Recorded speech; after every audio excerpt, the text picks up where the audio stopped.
Hi అండి అందరికీ. జీవితం మొత్తం ఆనందంగా ఉండాలంటే ఏం చేయాలో చెప్పనా? ఒకే ఒకటి. ఏం జరిగినా అంతా మన మంచికే అనుకుని ముందుకు సాగిపోవడమే జీవితం అంటే.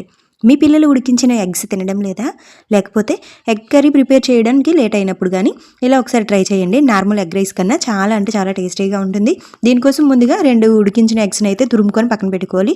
ఇప్పుడు స్టవ్ మీద ప్యాన్ పెట్టుకొని 3 టేబుల్ స్పూన్ ఆయిల్ వేసాక కట్ చేసుకున్న ఆనియన్స్, పచ్చిమిర్చి వేసి వేగాక టమాటీ ముక్కలు వేసి మగ్గాక కొద్దిగా కరివేపాకు వేసుకొని 1/2 టీ స్పూన్ పసుపు, 1 స్పూన్ గరం మసాలా, 2 టేబుల్ స్పూన్ల కారం, అలాగే కొద్దిగా సాల్ట్ కూడా వేసుకొని మనం ముందుగా ప్రిపేర్ చేసుకున్న ఎగ్ తురుమును కూడా వేసుకొని ఒకసారి బాగా కలుపుకున్నాక ముందుగానే ప్రిపేర్ చేసుకున్న రైస్ని కూడా వేసుకొని సరిపడే సాల్ట్ కూడా వేసుకున్నాక అంతా బాగా కలుపుకున్నాక లాస్ట్లో కొద్దిగా కొత్తిమీర వేసుకుంటే టేస్టీ అయిన ఎగ్ కీమా రైస్ అయితే రెడీ అయిపోతుంది. పిల్లలకి లంచ్ బాక్స్లో పెట్టండి, చాలా ఇష్టంగా తింటారు.